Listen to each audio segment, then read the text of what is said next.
Welcome back students, मैं स्वप्निल जैन आपका maths teacher स्वागत करता हूं बिनोरी लाइव क्लासेस में।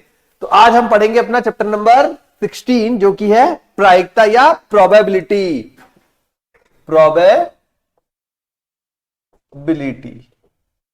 अब वैसे तो ये चैप्टर आप लोग बहुत छोटी क्लासेस से पढ़ते आ रहे हैं, ठीक है। 10th में भी आपने पढ़ा होगा प्रायिकता, प्रोबेबिलिटी। प्रोबेबिलिटी के अंदर क्या होता है, अपन संभावना, है ना, संभावना की बात करते हैं। जैसे कि आप परसेंटेज में क्या बोलते हो बेटा, आप बोलते हो कि भाई सर ये आज मान लीजिए मौसम की बात आए तो 90% चांसेस है कि आज बरसात होगी, है ना। या फिर बोले कि इतने परसेंट चांसेस है कि ये वाला काम होगा, है ना। अब परसेंटेज मतलब 100 में से, प्रतिशत का मतलब 100 में से। इसी प्रकार जो प्रायिकता चलेगी वो चलेगी आपकी 1 में से, ठीक है। अगर श्योर इवेंट है कि रोज सुबह सूरज आता है, ये श्योर इवेंट है, रोज फिक्स है।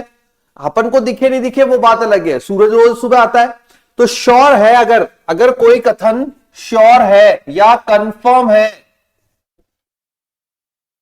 है तो उसकी प्रायिकता 1 होगी, तो उसकी प्रायिकता 1 होगी, ठीक है। अगर कोई भी घटना इवेंट श्योर है, कंफर्म है, ये होना ही है तो उसकी प्रायिकता 1 होगी। एक और एग्जांपल देता हूं। मान लीजिए आपके पास एक बैग है और बैग में, ठीक है, ब्लैक कलर की बॉल है, पांच ब्लैक कलर की बॉल है। अब मैंने ये बोला उस बैग में से बॉल निकालो, ठीक है। तो आप बोलेंगे, मैंने फिर पूछा आपसे कौन से कलर की बॉल आएगी बेटा, आपने बोला सर ब्लैक कलर की आएगी। कंफर्म है क्या ब्लैक कलर की आएगी? हाँ बिल्कुल कंफर्म है। क्यों? क्योंकि थैले के अंदर ब्लैक कलर की ही बॉल थी, है ना, तो कंफर्म हो गया। अब अगर कंफर्म हो गया तो उसकी प्रायिकता क्या होगी? 1 होगी। इसी प्रकार से प्रायिकता या प्रोबेबिलिटी कभी भी नेगेटिव नहीं होगी, नेगेटिव नहीं होगी। मतलब ये बोल सकते हैं P is always greater than equal to 0, ठीक है। हमेशा ग्रेटर देन इक्वल टू 0 होगी और 1 से अधिक भी नहीं होगी, नेगेटिव नहीं होगी, 1 से अधिक नहीं होगी, ठीक है। मुझे देखो ये चैप्टर शुरुआत करने के लिए मैं आपका बेस बनाने की कोशिश कर रहा हूं बेटा। यहां पे प्रायिकता चैप्टर अपना 11th में भी है, 12th में भी है, तो अपन 11th वाला जो पहले पार्ट है वो पढ़ेंगे, फिर 12th में कनेक्ट हो जाएंगे, ठीक है। अब यहां पे पहले आपको ये पता होना चाहिए क्या क्या नहीं होता है और क्या क्या होता है। तो श्योर इवेंट, जो श्योर या कंफर्म घटना होती है उसकी प्रायिकता 1 होती है, ठीक है। 100% वाली चीजों की प्रायिकता 1 होती है। एक बात समझ में आ गई, प्रायिकता कभी भी नेगेटिव नहीं होती है, 1 से अधिक नहीं होती है। इसका मतलब प्रायिकता जो है वो 0 से 1 के मध्य होती है। प्रायिकता जो है वो 0 से 1 के मध्य होती है। यदि प्रायिकता 1 है तो आप बोलेंगे श्योर इवेंट है, कंफर्म ये घटना घटित होगी, जैसे कि सूरज का निकलना, ठीक है। उसी प्रकार से अगर प्रायिकता 0 है तो कंफर्म है कि ये घटना नहीं होगी, है ना, घटना नहीं होगी। तो ये अपना तरीका रहेगा प्रायिकता का शो करने का। चलिए इसके बाद आते हैं अपन इसकी टर्म्स पे जो आप पढ़ के भी आए हैं, प्रतिदर्श समष्टि, इसे और क्या बोलते हैं? Sample space. इसका मतलब क्या होता है? इसका मतलब ये होता है बेटा कि कोई भी घटना अगर घटित हो रही है तो उसके जितने भी आउटकम बन सकते हैं, जितने भी आउटकम बन सकते हैं वो यहां पे प्रतिदर्श समष्टि या सैंपल स्पेस, जिसे अपन कैपिटल एस बोलते हैं, उसमें लिखे जाते हैं, ठीक है। जितने भी घटना से आउटकम बन सकते हैं या बोले अपन क्या क्या वैल्यूज आ सकती है, अगर वो चीजें की बात करें तो उसे अपन सैंपल स्पेस में लिखते हैं। मान लीजिए एक सिक्के की बात हो रही है, को उछाला गया,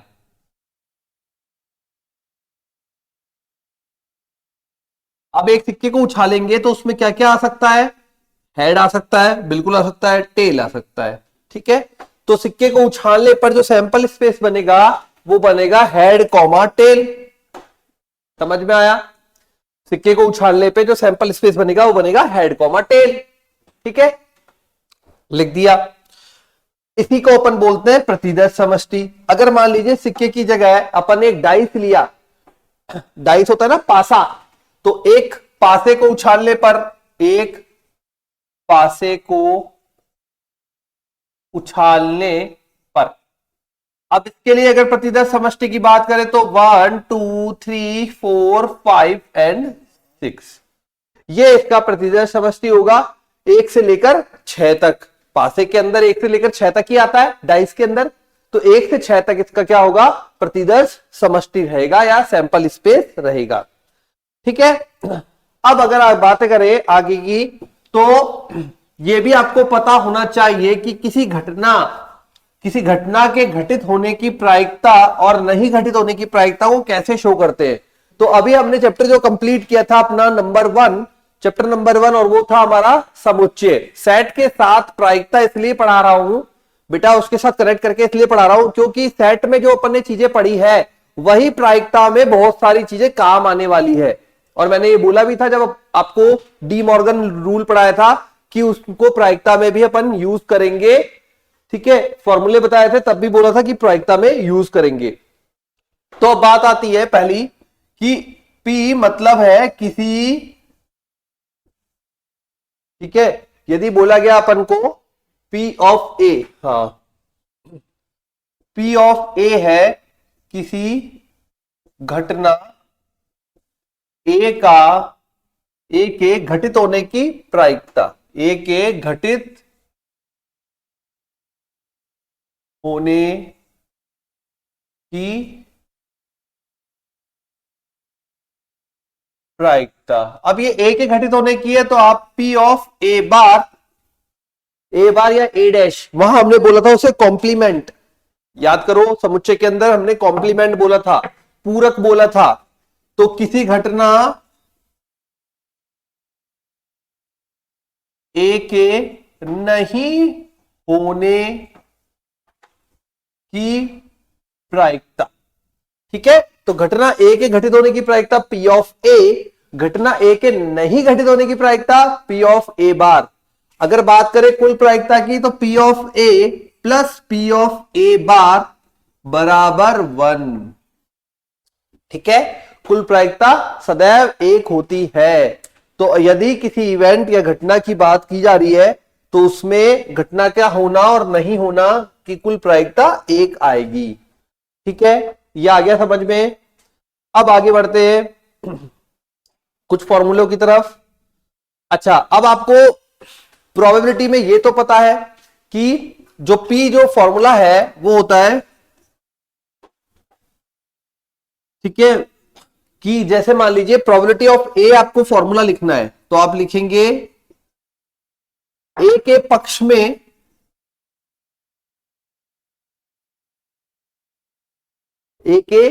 में अवयवों की संख्या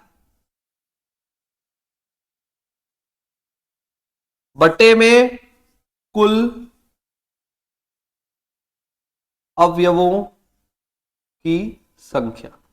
अब मैंने यहां अवयव बोला है, ठीक है, घटना के जो आउटकम है उसको बोल सकते हैं अपन, तो जो भी उसके अनुकूल परिणामों की संख्या बोल सकते हैं आप। ए के अनुकूल परिणामों की संख्या, पक्ष का मतलब अनुकूल भी बोल सकते हैं, अनुकूल मतलब उसके अकॉर्डिंग जो आने वाले।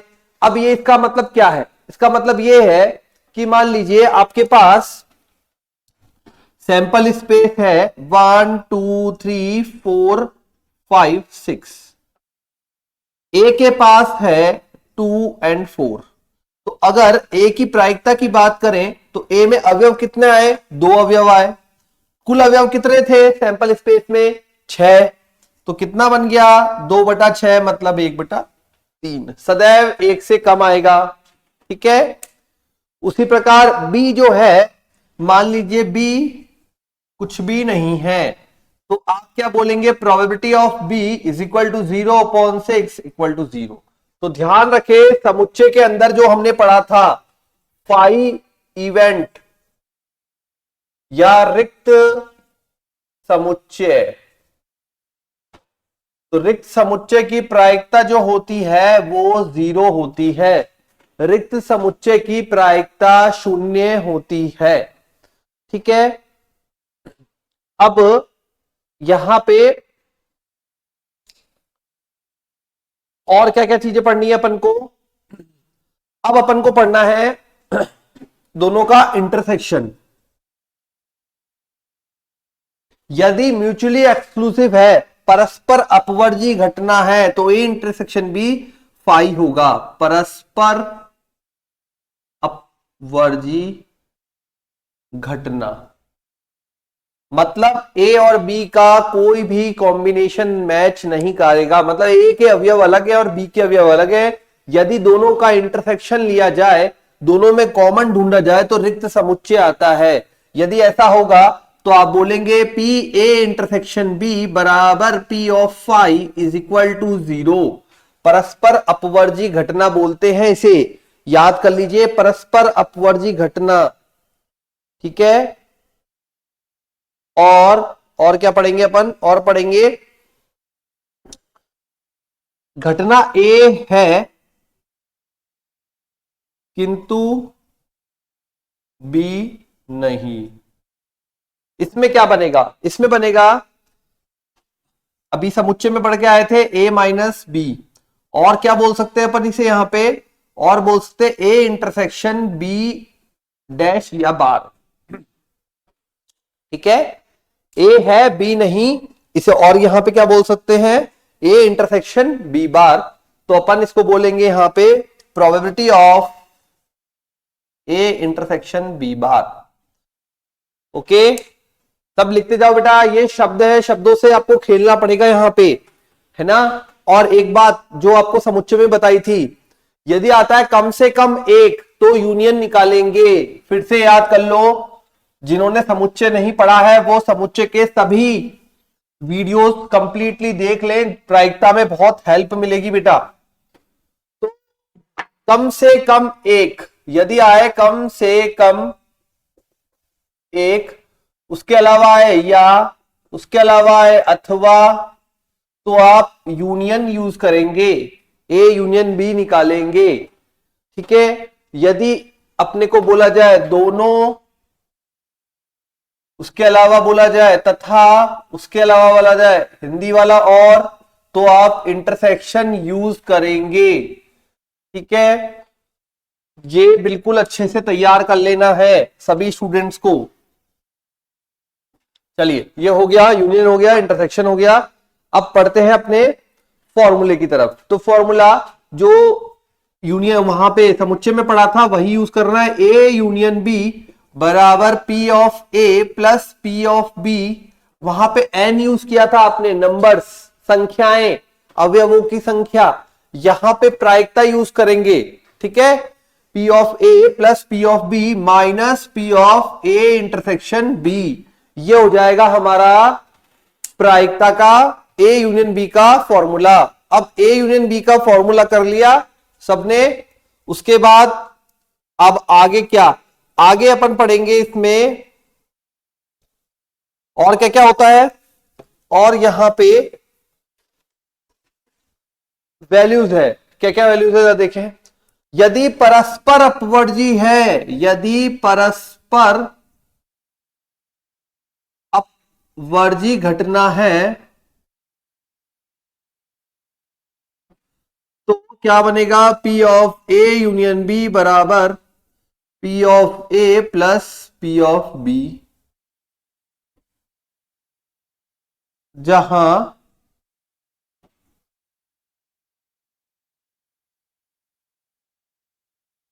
पी ए इंटरसेक्शन बी बराबर 0। ठीक है, ये परस्पर अपवर्जी घटना के लिए है। उसके अलावा इंडिपेंडेंट, देखो दोनों में कंफ्यूज होते हैं बच्चे, देखो दोनों अलग अलग चीजें हैं। ए इंटरसेक्शन बी 0 होता है, 5 होता है, तब परस्पर अपवर्जी घटना होती है। इंडिपेंडेंट मतलब स्वतंत्र घटना, स्वतंत्र घटना उसका मतलब होता है बेटा, जब probability of A intersection B बराबर पी ऑफ ए गुणा पी ऑफ बी हो। ठीक है, अब एग्जाम्पल देता हूं आपको। स्वतंत्र घटना का ये उदाहरण है। मान लीजिए मैं एज ए टीचर मैंने आपको प्रश्न दिए हल करने के लिए, ठीक है, और मैंने बोला कौन पहले सॉल्व करता है, मुझे तो आंसर चाहिए। ठीक है, अब आप इंडिविजुअली सॉल्व कर रहे हो, सब अकेले अकेले सॉल्व कर रहे हो, तो किसी एक का दूसरे पे कोई प्रभाव नहीं है, कोई भी डिपेंडेंसी नहीं है, तो अपन बोलते हैं स्वतंत्र घटना। ठीक है, अब परस्पर अपवर्ती क्या? परस्पर अपवर्ती बेटा ये मैंने मान लो आपको बोला एक सिक्का है, ठीक है, उसको एक बार उछालना है, एक बार टॉस करना है, और हेड और टेल आना, हेड और टेल आना एक साथ नहीं हो सकता ना, कोई भी एक घटना को एक बार एक साथ करने पर नहीं हो सकता, तो अब ये केस बनता है परस्पर अपवर्ती वाला। ठीक है, तो क्या हर बार होगा? नहीं, कुछ भी ऐसे भी घटनाएं हो सकती है जिसमें दोनों समान आ जाए। तो ए इंटरसेक्शन बी जब जब फाई होगा तब तब अपवर्ती घटना होगी, नहीं तो नहीं होगी। स्वतंत्र घटना का अलग कंसेप्ट हो गया, परस्पर अपवर्ती घटना का अलग कंसेप्ट हो गया।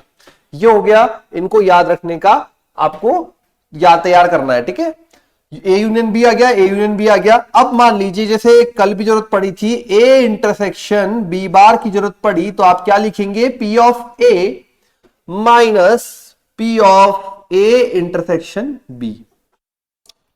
अब अगर अपन को जरूरत पड़ी ए बार इंटरसेक्शन बी की, तो आप लिखेंगे P of B minus P of A intersection B. अब कुछ बच्चे बोलेंगे सर ये आया कैसे? तो बेटा ये भी सीख लो, समुच्चय पढ़ के आए हैं, देखो सारा खेल समुच्चय का है। ठीक है, फिर बार बार आप बोलोगे सर समुच्चय, बार बार, हाँ बेटा समुच्चय का ही खेल है। तो आपको यहां बोला मान लो ए इंटरसेक्शन बी बार, तो आप इसे क्या लिख सकते हैं? आप इसे लिख सकते हैं बेटा A intersection S minus B. ठीक है, A intersection S minus B. अब आगे करूं तो A intersection S minus A intersection B. यदि ए इंटरसेक्शन एस मतलब सैंपल स्पेस या प्रतिदर्श समष्टि, जिसे अपन ने वहां पे यू बोला था सार्वत्रिक समुच्चय, यहां पे अपन एस बोल रहे हैं, चीज वही है। ठीक है, चीज वही है, वहां पे अपन ने यू बोला था, यहां पे एस बोल रहे। तो A intersection S is A minus A intersection B. ये आ गया ए इंटरसेक्शन बी बार। अगर आपने इस पे प्रायिकता लगा दी तो probability of A intersection B bar is equal to probability of A minus probability of A intersection B. ये आ गया अपना फॉर्मूला जो मैंने आपको लिखाया था। ठीक है, ये इसका डेरिवेशन है पूरा। जिन स्टूडेंट्स को नहीं आता था वो पढ़ लो जल्दी से। ए इंटरसेक्शन बी बार को हम लिख सकते हैं A intersection S minus B, A intersection S minus A intersection B, A intersection S is A और A intersection B as it is, और ये अपना बन गया फॉर्मूला। चलिए डन, आ गया ये दोनों का यूज करना। अब डी मॉर्गन कल भी पढ़ा था, आज भी पढ़ना है। वहां पढ़ा था अपन ने किसमें? समुच्चय के अंदर, और आज पढ़ेंगे प्रायिकता के अंदर। तो probability of A union B whole bar is equal to P of A bar intersection B bar. ठीक है, और सेकंड बनता है P A intersection B whole bar is equal to P A bar union B बार।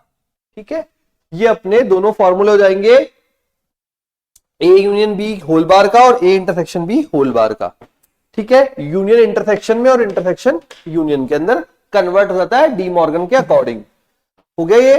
देखो मैं सारे फॉर्मूले आपको थ्योरेटिकली पहले ही बताना चाह रहा हूं बेटा, जिससे आप है ना, देखो क्वेश्चन जब आएगा तो आपको ये तो नहीं बोलेगा कि आपकी कौन सी प्रश्नावली में से आ रहा है ना, तो कंसेप्ट आपको सारा पता होना चाहिए। फिर जिस कंसेप्ट से क्वेश्चन इजी होगा वो अप्लाई कर देंगे और काम हो जाएगा। ठीक है, तो ये हो गया आपके पास।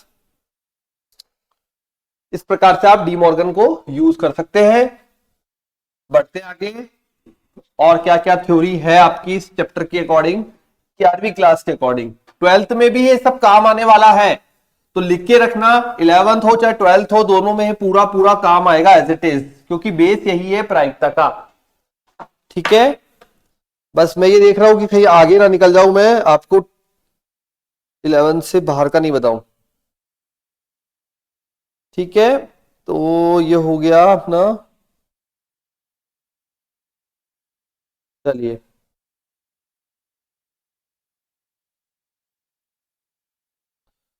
ओके, अब देखो इसके इस चैप्टर के लिए आपको यूज करना पड़ेगा साथ में परम्यूटेशन कॉम्बिनेशन का भी, क्योंकि कई प्रश्न ऐसे आएंगे जिसमें आपको क्रमचय संचय का जरूरत पड़ सकती है। ठीक है, आते हैं बिल्कुल ऐसे प्रश्न जिनमें क्रमचय संचय की जरूरत पड़ सकती है। ठीक है, तो अभी तक के लिए थ्योरी वाला पार्ट जो है वो इतना सफिशिएंट है, और जरूरत पड़ेगी अपन आगे पढ़ लेंगे। अब शुरू करते हैं अपन क्वेश्चंस। तो क्वेश्चन नंबर फर्स्ट, ठीक है, अब क्वेश्चन नंबर फर्स्ट बोलता है, पहले तो सैंपल स्पेस बनाना सिखाएंगे आपको, है ना। पहले इस चैप्टर के शुरुआत में आपको सैंपल स्पेस मतलब प्रतिदर्श समष्टि बनाना सिखाएंगे। प्रतिदर्श समष्टि को कैपिटल एस से शो करते हैं अपन। अब क्वेश्चन है, एक सिक्के को 3 बार उछाला गया। सिक्के को 3 बार उछालने पर जरा देखें क्या बनता है। सिक्के को 3 बार उछाला गया मतलब 2 की घात 3 बराबर 8 बनेंगे। ठीक है, कैसे निकाला। सिक्के के दो साइड होती है, हेड एंड टेल, दो साइड होती है और 3 बार उछाला गया है, तो सिक्के को 3 बार उछालने पर सिक्का 3 बार, ठीक है, क्या बनेगा। तीनों पे हेड आ जाए, 2 हेड 1 टेल आ जाए, या फिर 1 बार हेड 2 बार टेल आ जाए,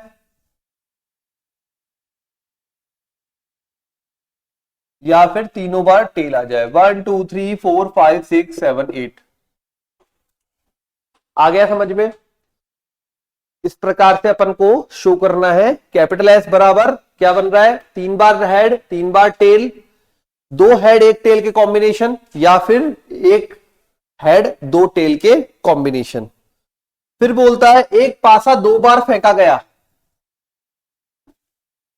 पासा 2 बार फेंका गया। अब पासे पे कितनी साइड होती है, 6 साइड होती है ना। घन की आकृति का होता है, 1 से लेकर 6 तक होता है। डाइस पर खेलते ना अपन, सांप सीढ़ी, लूडो, वही वाला होता है पासा। तो 2 है तो 6 पावर 2 इज 36। ठीक है, तो कुल कितने केस बनेंगे इसमें, 36 अवयव बनेंगे या 36 केस बनेंगे टोटल। ठीक है, कैसे बनेंगे जरा देखें। एस बराबर, अब यहां पे मैं आपको टेबल से बता देता हूं फटाफट से। तो देखो 1 2 3 4 5 एंड 6, ये बन जाएगा 1 2 3 4 5 एंड 6। ये बन जाएगा 1,1, ठीक है। ये बन जाएगा 1,2 1,3 एंड 1,4 एंड 1,5 एंड 1,6।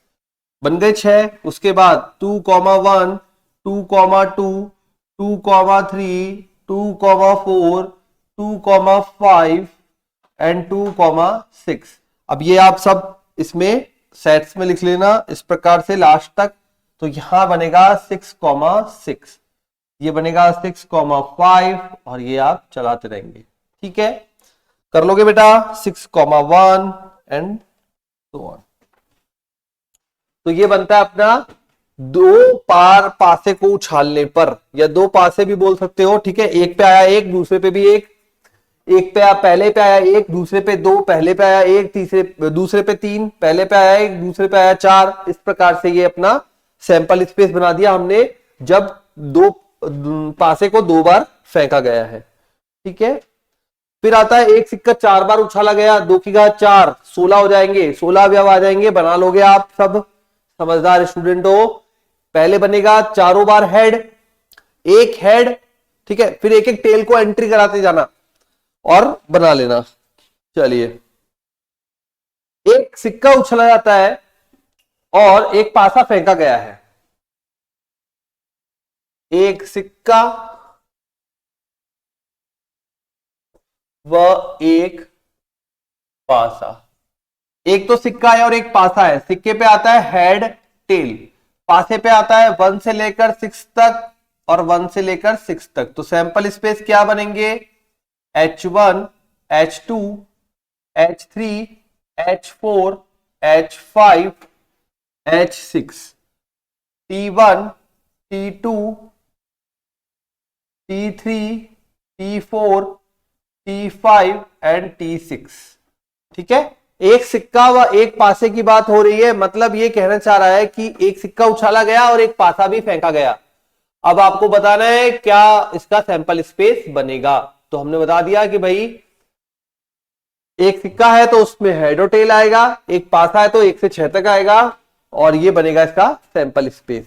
अब क्वेश्चन थोड़ा सा बदल के पूछा है अगली बार। क्या बोला है, एक सिक्का उछाला गया और केवल उस दशा में सिक्का उछाला गया है, केवल उस दशा में जब सिक्के पर चित्र प्रकट होता है, चित्र प्रकट होता है, तब एक पासा फेंका जाता है। पासा मतलब ये वाला केस हो, ठीक है, टेल में नहीं फेंक रहा, केवल और केवल हेड में फेंक रहा है। ध्यान रखें, हेड जो होता है वो होता है आपका चित, और इसे बोलते हैं अपन टेल को पट।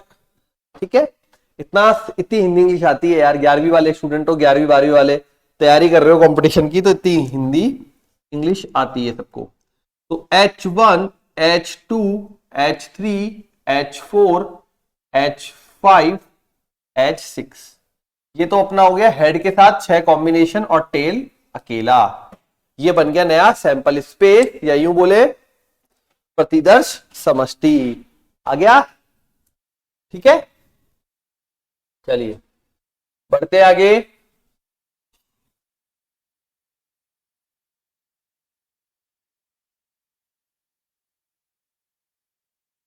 अब ये हो गया, उसके बाद बढ़ते हैं।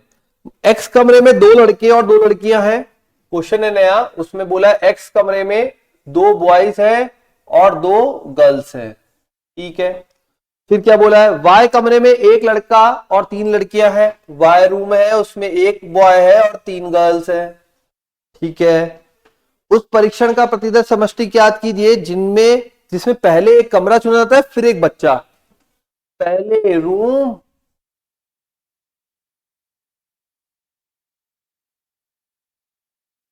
ठीक है, पहले कमरा फिर बच्चा। इसका मतलब ये बोलना चाह रहा है कि भाई एक्स रूम जो है उसमें जो 2 बॉयज और 2 गर्ल्स की बात हो रही है, उनका कुछ ना कुछ नाम होगा ना। तो अब अपन क्या करेंगे इसमें बनाने के लिए, एक्स रूम में पहले वाले बॉय को B1 बोल दिया, सेकंड को B2 बोल दिया। 2 गर्ल्स है तो G1 एंड G2। वाई में 1 बॉय है तो अपन B1 है ना, और वाई के साथ में भाई पहला लड़का है तो उसे B1 बोल देंगे। लेकिन ये तो नाम सेम हो जाएगा, तो अपन एक काम करते हैं ना, B3 बोलते हैं। ठीक है, अलग है ना बच्चा, तो वाई रूम में अलग बच्चा बैठा हुआ है, उधर अलग बैठा हुआ है, तो वाई के साथ में ओके, और 1 बॉय एंड 3 गर्ल है ना। ठीक है, चलो अभी हो जाएगा, गर्ल अपने पास यहां पे हो जाएगी G2 तक आ गई, 3, G4 एंड G5।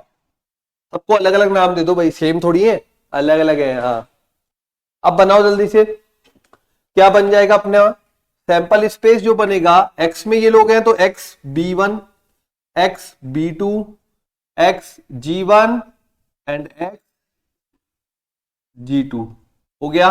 फिर y में y B3, y G3, y G4 and y G5।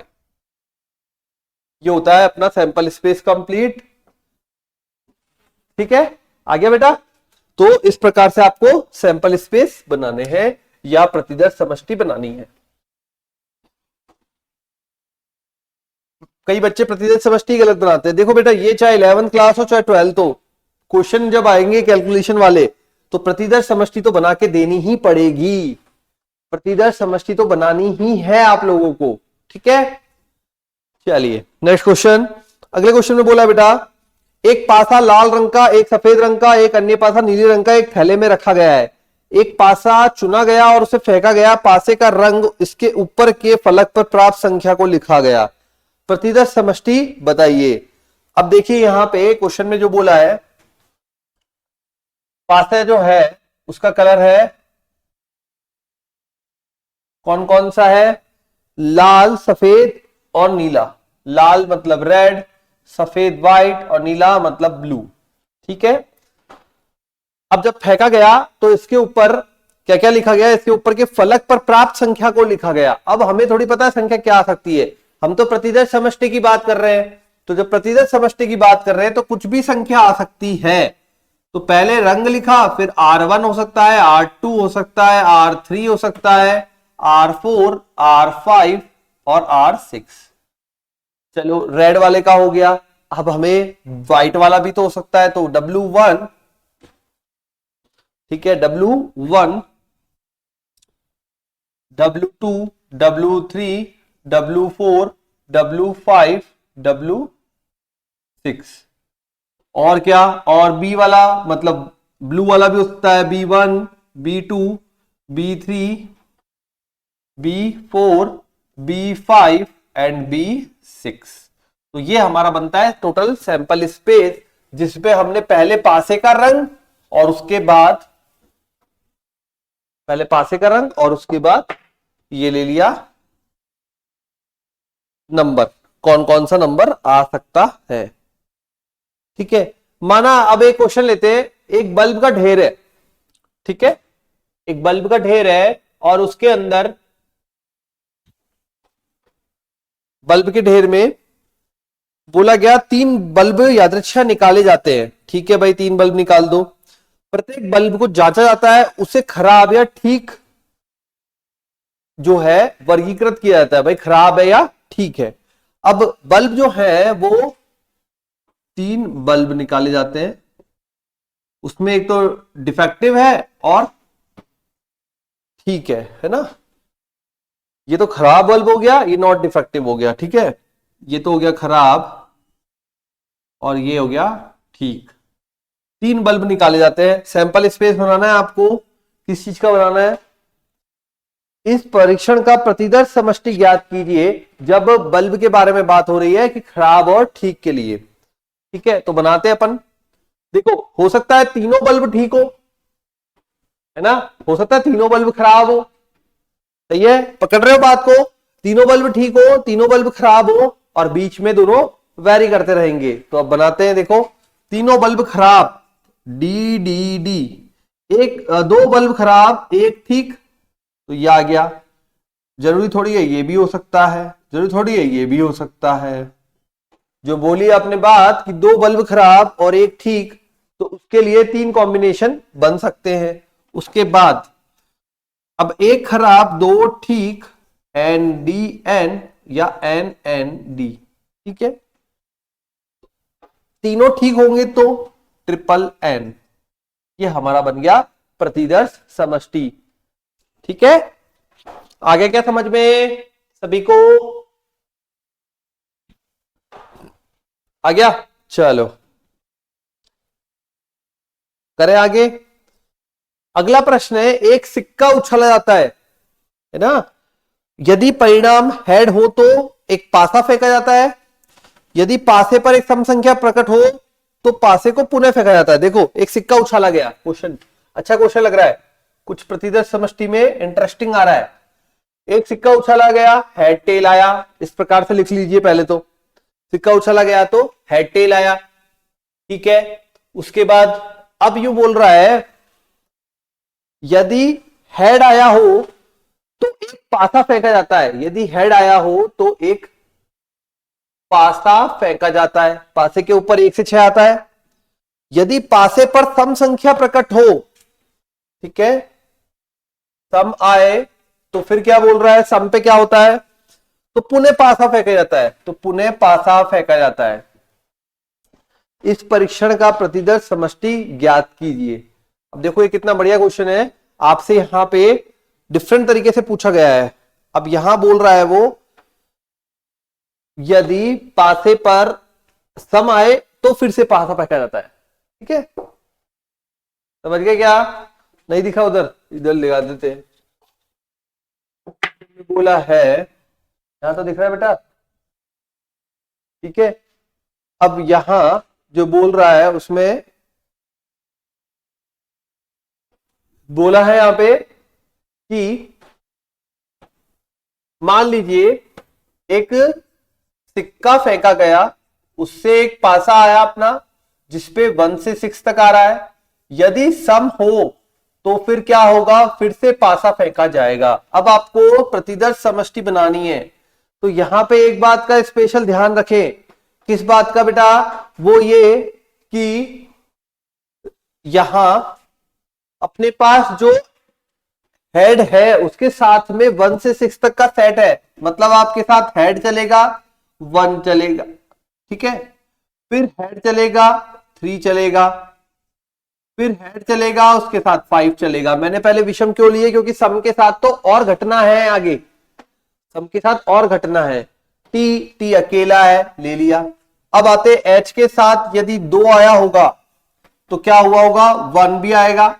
H के साथ 2 आएगा तो 2 आ सकता है, एच के साथ 2 आया होगा तो 3 आ सकता है, एच के साथ 2 आया होगा तो 4 आ सकता है, एच के साथ 2 में 5 आ सकता है, एच के साथ 2 में 6 आ सकता है। एच मतलब हेड, सम आया और फिर उसके साथ 1 से लेकर 6 तक पूरा चला। अब हेड के साथ यदि 4 आ जाएगा तो 1 आ सकता है, 4 आ जाएगा तो 2 आ सकता है, 4 आ जाएगा तो 3, 4 आ जाएगा तो 4, एच के साथ 4 आ जाएगा तो 5, एच के साथ 4 आ जाएगा तो 6। ये भी हेड के साथ सारी चीजें आ सकती है। फिर आगे बढ़ते हैं, हेड के साथ यदि 6 आ जाएगा तो 1, 6 आ जाएगा तो 2, 6 आ जाएगा तो 3, 6 आ जाएगा तो 4, 6 आ जाएगा तो 5 एंड 6 आ जाएगा तो 6। ठीक है, तो ये अपना टोटल मिलाकर बनेगा प्रतिदर्श समष्टि। कैसे बनाया, हेड के साथ पहले तो आपने ये बोला कि भाई हेड के साथ एक पासा फेंका जाता है और पासे पर सम आए तो फिर से एक पासा फेंका जाता है। तो हेड के साथ अपन ने चलाया 1 से लेकर 6 तक में 1 3 5, पहले विषम वाले, फिर सम वाले जब आएंगे तो फिर से पासा फेंका गया है। ठीक है, तो ये बनता है अपना अगला क्वेश्चन जिसमें आपको प्रतिदर्श समष्टि बनाना था। कर लिया बेटा, जल्दी से लिख लीजिए। चलो नेक्स्ट पे चलते हैं। बोला गया है प्रश्न में, एक पासा है, फिर से एक परीक्षण में एक पासा फेंका जाता है, यदि पासे पर प्राप्त संख्या सम है तो सिक्का एक बार उछाला जाता है। क्वेश्चन में बोला है एक परीक्षण में एक पासा फेंका जाता है, पासा 1 से 6, यदि सम है, सम संख्या है इसमें, तो क्या किया जाता है, सम संख्या है तो एक सिक्का एक बार उछाला जाता है, कॉइन को एक बार उछाला जाता है। ठीक है, सम के लिए। यदि पासे पर प्राप्त संख्या विषम है, अगर ये विषम है तो क्या किया जाता है, तो बोल रहा है सिक्के को 2 बार उछाला जाता है, कॉइन को 2 बार उछाला जाता है। बनाइए प्रतिदर्श समष्टि। अच्छा क्वेश्चन, देखो अब थोड़ा सा लेवल बढ़ा दिया ना क्वेश्चन में। प्रतिदर्श समष्टि फाइंड करना है अपन को, कोई कैलकुलेशन नहीं है, लेकिन आपसे जो फाइंड करवा रहा है वो थोड़ा अलग तरीके से करवा रहा है आप क्वेश्चन। ठीक है, तो ये आपको आना चाहिए। अब ये बात तो समझ में आ गई, सम आएगा तो कॉइन को एक बार और विषम आएगा तो कॉइन को 2 बार उछालना है। कॉइन को एक बार और 2 बार का केस आपको पता ही है, तो शुरू करते हैं। मान लीजिए सिक्के पर आया पहले 2, है ना, सम वाला केस ले रहे हैं तो 2 के साथ एच आएगा, टेल आएगा।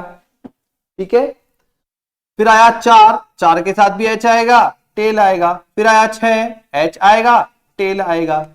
हो गया, ये तो हो गया अपना सम के साथ वाला केस। अब आते हैं विषम पर। विषम रह गया अपने पास 1 3 और 5। एक आएगा तो कॉइन को 2 बार उछालना है, head head, head tail, tail head, एक टेल टेल। समझ गए क्या, एक विषम आया, कॉइन को 2 बार, तो 2 बार का केस आपको पहले से ही पढ़ा रखा है। ठीक है, क्या होता है 2 बार में, head head, head tail, tail head, tail tail, तो ये बन जाएगा अपने पास। फिर मान लीजिए एक की जगह 3 आया तो head head, head tail, tail head and tail tail. फिर मान लीजिए 3 की जगह 5 आया, head tail, tail head, head head and tail tail. हो गया ना सारा? 1 2 3 4, 1 2 3 4, 1 2 3 4 और ये सारे आ गए। ठीक है, तो ये हमारा हो गया कंप्लीट सैंपल स्पेस। अच्छा था क्वेश्चन, थोड़ा डिफरेंट तरीके से पूछा था। ठीक है, ओके चलिए, तो ये हो गया। अब क्वेश्चन एक और लेता हूं सैंपल स्पेस का ही, थोड़ा सा अलग है, जिससे आपको आइडिया लगे कि ऐसा भी हो सकता है। ठीक है, अब देखिए इसमें क्या पूछा गया है। क्वेश्चन में बोला है एक पासे को बार बार तब तक फेंका जाता है जब तक उस पर क्षय प्रकट ना हो जाए। इस परीक्षण का प्रतिदर्श समष्टि क्या होगा? तो एक पासे को बार बार जब तक फेंका जाता है जब तक कि उस पर क्षय प्रकट ना हो जाए। बार बार फेंकना जब तक कि क्षय प्रकट ना हो जाए। मान लो पहली बार में ही क्षय आ गया, अब आपने बोला हर बार थोड़ी आएगा, पहली बार में, दूसरी बार में भी आ सकता है। तो दूसरी बार के लिए क्या क्या बन सकता है, सोचो जल्दी से, क्या क्या बन सकता है दूसरी बार में छह के लिए?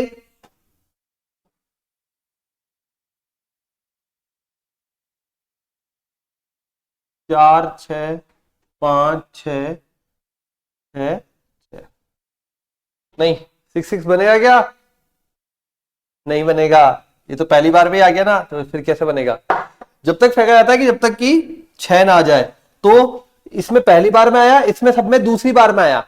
अब दूसरी बार के भी केस खत्म हो गए। अब तीसरी बार के लिए, तीसरी बार के लिए क्या बनेगा कि भाई एक आ जाए, फिर एक आ जाए, छह आ जाए, फिर क्या बनेगा, एक आ जाए, दो आ जाए, छह आ जाए, फिर क्या बनेगा, एक आ जाए, तीन आ जाए, छह आ जाए, और ऐसे सोवन चलता रहेगा। तो ऐसे बढ़ता ही रहेगा, बढ़ता ही रहेगा, बढ़ता ही रहेगा। तो यह जो समुच्चय है वो अपरिमित हो जाएगा, क्योंकि हमने डैश डैश कर दिया। इसका अंतिम बिंदु आपको पता ही नहीं है कहां जाके रुकेगा, बस इतना पता है जब छह आएगा तब रुक जाएगा। अब वो छह कौन सी बार में आएगा ये नहीं पता। ठीक है, तो अंतिम बिंदु हमें पता ही नहीं है। चलिए आगे, अब बढ़ते हैं इसमें आगे। घटना क्या होती है? घटना होता है इवेंट, कोई भी सैंपल स्पेस में या प्रतिदर्श समष्टि में से जो आउटकम बनते हैं उन सबको अलग अलग घटना बोलते हैं। जैसे कि मान लीजिए एक कॉइन को आपने उछाला या सिक्के को उछाला, तो दो घटनाएं घटित हो रही है, एक तो हेड आने की या फिर टेल आने की। ठीक है, तो इस प्रकार से अपन बोलते हैं घटना। एक बात और ध्यान रखें, तथ्यतः ये वर्ड लिखा आता है, इसका मतलब होता है सिर्फ, ओनली।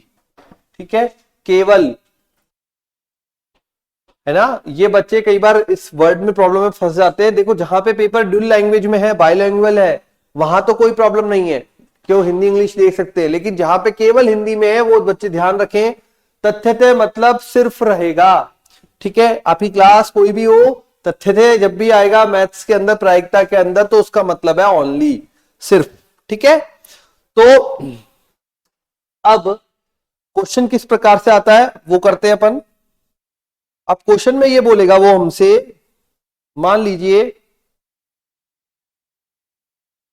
हाँ, क्वेश्चन में बोला है एक पासे के फेंकने के परीक्षण पर विचार करना है। एक घटना ए अभाज्य संख्या प्राप्त होना को, ठीक है, मान लीजिए ये अपना क्वेश्चन है,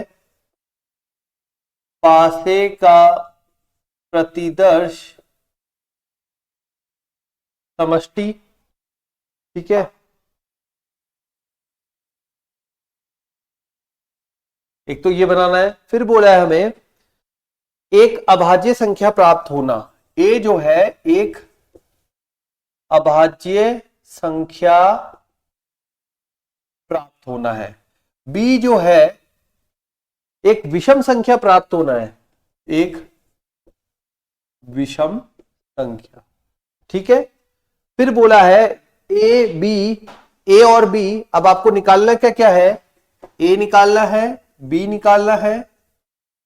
थर्ड पॉइंट में बोला है, अब आप देखो यहां पे काम में लेना जो मैंने आपको यूनियन इंटरसेक्शन बताए थे, ए और बी, हिंदी वाला और है, ठीक है। थर्ड हो गया फोर्थ पॉइंट, फोर्थ में बोला है ए किंतु बी नहीं, ए किंतु बी नहीं। फिफ्थ पॉइंट इसमें बोला है, ये हो गया ना 1 2 3, फोर्थ हो गया, ठीक है। उसके बाद बोला है ए या बी, एक और पॉइंट देख लेते हैं, और बोला है ए नहीं, ए नहीं। शब्दों में क्वेश्चन पूछा है, अब आपको मैथमेटिकल रूप में कन्वर्ट करके सॉल्यूशन देना है। शुरू करें, समझ में तो आ गया प्रश्न। प्रश्न में बोला है एक पासा है, पासे पे ए और बी दो अलग अलग घटना है। क्या है घटना है, घटना बोलिए ए में आपको लेना है अभाज्य संख्या प्राप्त होना, और बी में लेना है आपको एक विषम संख्या प्राप्त होना, ठीक है। अभाज्य संख्या प्राप्त होना, विषम संख्या प्राप्त होना। पहले तो आप ए बनाए, ए बराबर क्या आएगा, अभाज्य संख्या क्या क्या होती है अपने पास, अभाज्य संख्या होती है जिसका सिर्फ और सिर्फ खुद से और एक से भाग जाता है, ठीक है, खुद से और एक से। तो शुरू होगी 2 3 और 5। बी जो होगा विषम संख्या, सभी बता सकते हैं विषम संख्या कौन कौन सी है इसमें, 1 3 5। एक बात ध्यान रखें, पासे में से ही निकल के आनी है, तो पासे का प्रतिदर समष्टि क्या होता है, 1 2 3 4 5 6, है ना। पासे में से ही हो रहा है सारा चीज, यूं नहीं आप बोलो सर ये 2 3 5 ही थोड़ी होती है, 7 भी तो होती है भाज्य संख्या। बेटा 7 पासे पे नहीं होता ना, तो यहां पे सारा जो खेल चलेगा घटनाओं का वो प्रतिदर समष्टि में चलेगा। मतलब आपने जो एक्सपेरिमेंट किया है, जो भी, ठीक है, एक्सपेरिमेंट घटित हुआ है, घटना घटित हुई है, उसमें से ही चलेगा। तो ये आ गया ए, ये आ गया बी। अब हमको फाइंड करना है ए और बी। थर्ड पॉइंट हिंदी वाला और है, मैंने बोला था आपको हिंदी वाले और में क्या बनता है, ए और बी, और मतलब इंटरसेक्शन, ठीक है, इंटरसेक्शन। तो ए और बी में इंटरसेक्शन क्या क्या है जरा देखें, एक नहीं है, 3 है और 5 है, ठीक है, 3 और 5। फिर आता है फोर्थ पॉइंट, फोर्थ में क्या बोला है, ए किंतु बी नहीं, ए किंतु बी नहीं, ठीक है, ए किंतु बी नहीं मतलब या बोल सकते हैं आप ए minus B.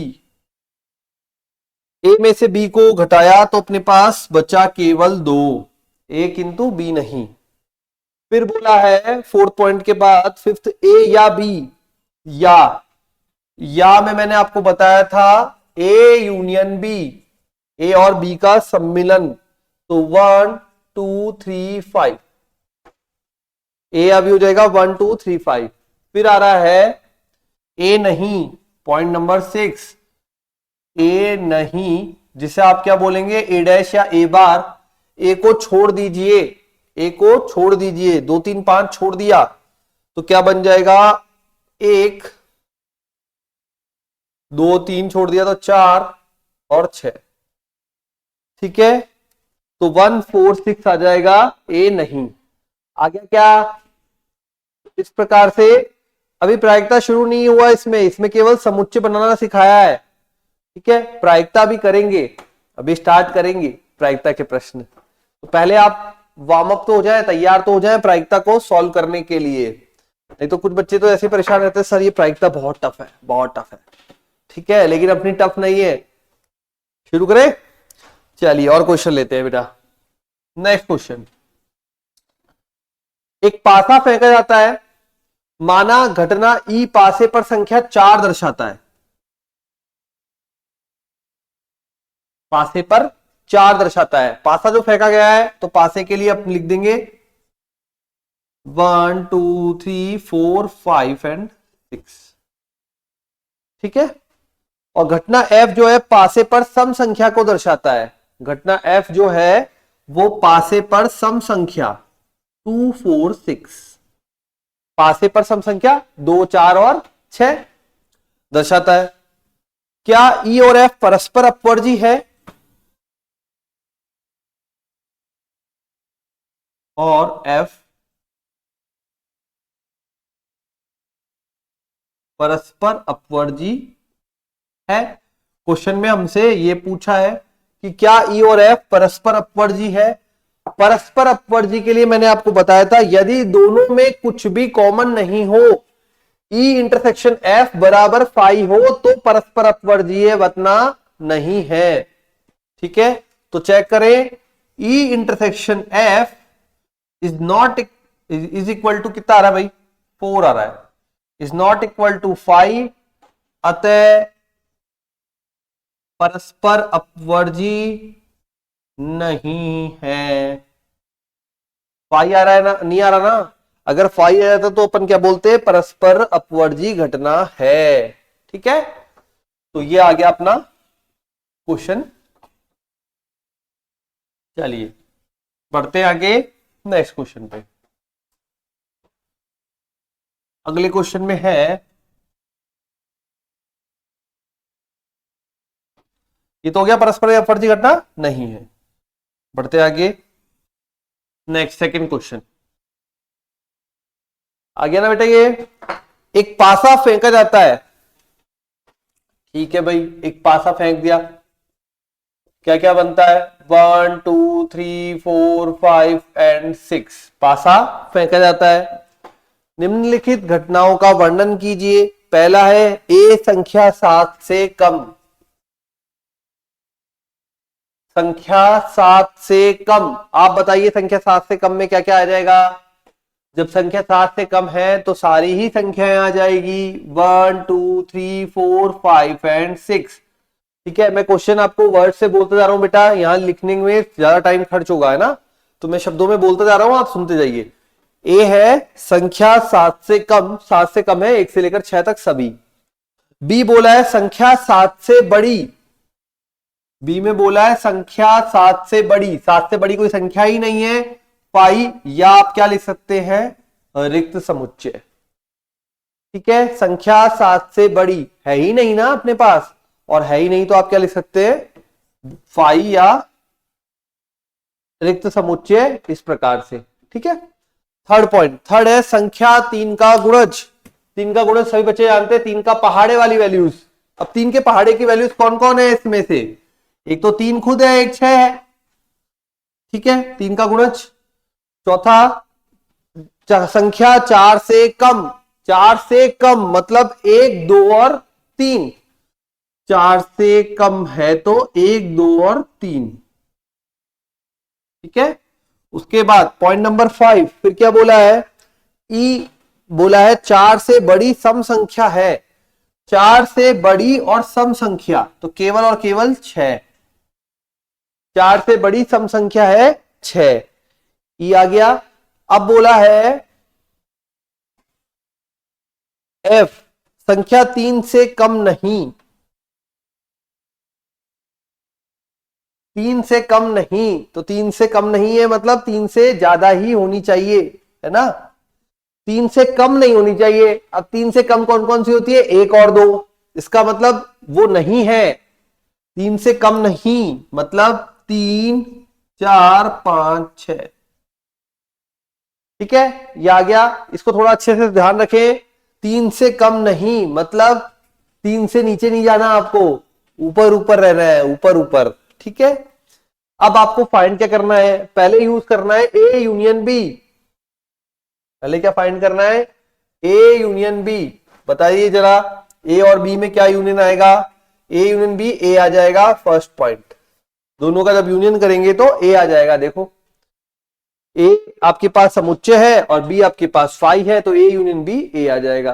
Second point, A intersection B. A intersection B, A और बी में जब कॉमन देखेंगे तो कुछ भी नहीं है, तो बी आ जाएगा, या यूं बोल दीजिए फाई आ जाएगा, है ना? ए और बी में कुछ कॉमन ही नहीं है, कुछ कॉमन नहीं है तो क्या आ जाएगा, फाई आ जाएगा। ठीक है, नेक्स्ट चलते हैं। फिर बोला है हमें बी यूनियन सी,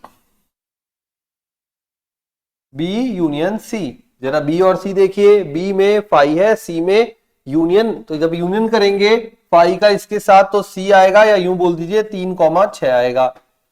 ठीक है, पॉइंट नंबर 4।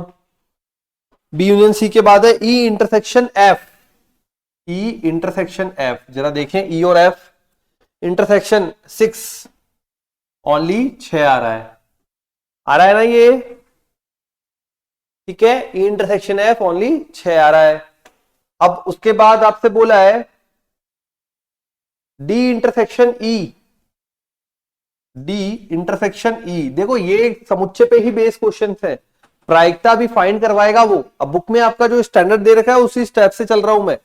ठीक है बेटा, तो डी इंटरसेक्शन ई, डी और ई में कॉमन क्या है, कुछ नहीं, मतलब फाई, डी और ई में फाई। उसके बाद बोला है ए माइनस सी, ए माइनस सी, ए में से सी के अवयव घटा दो तो क्या क्या बचेगा, जरा देखो। 3 चला गया, 6 चला गया, मतलब 1 2 4 5 हो गया ए माइनस सी। फिर बोला है डी माइनस ई,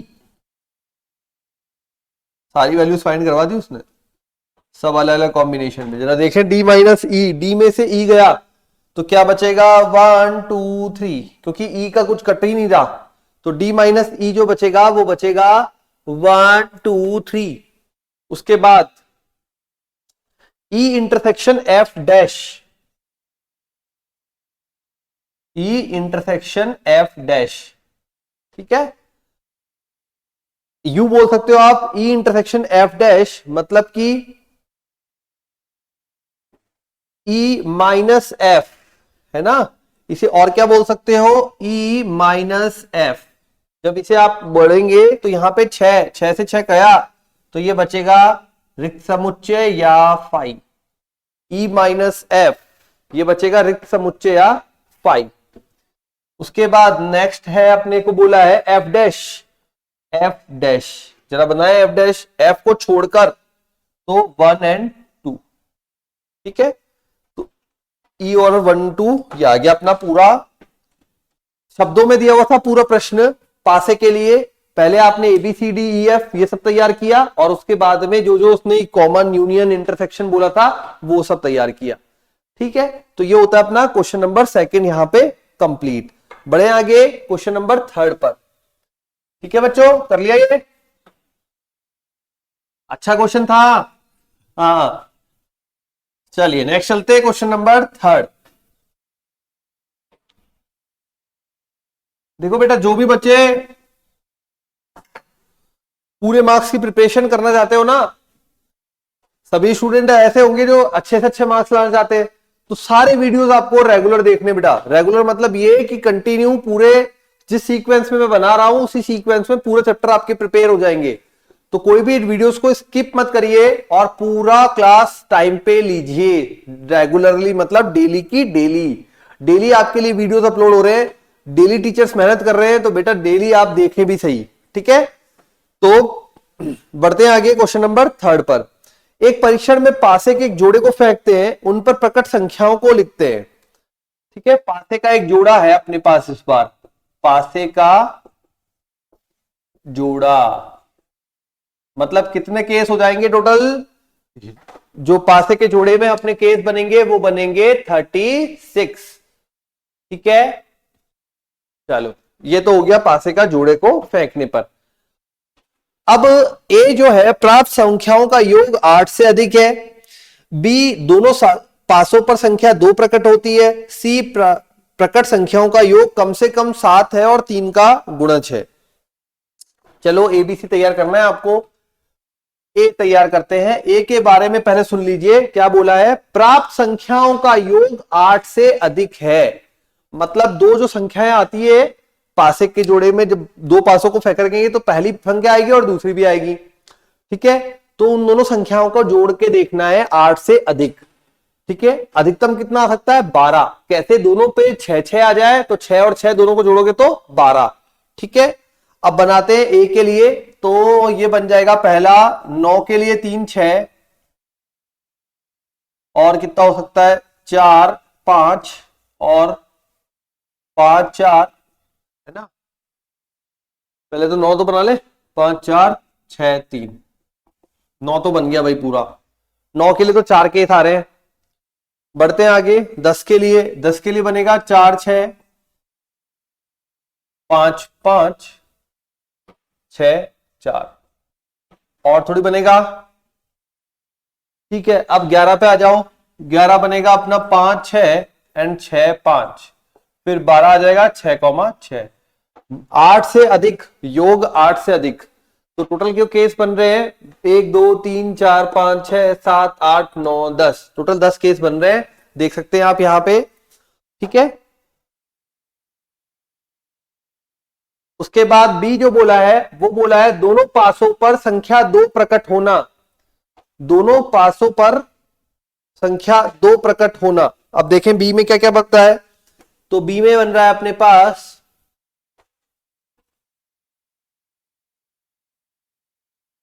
पासे पर संख्या 2 प्रकट होती है।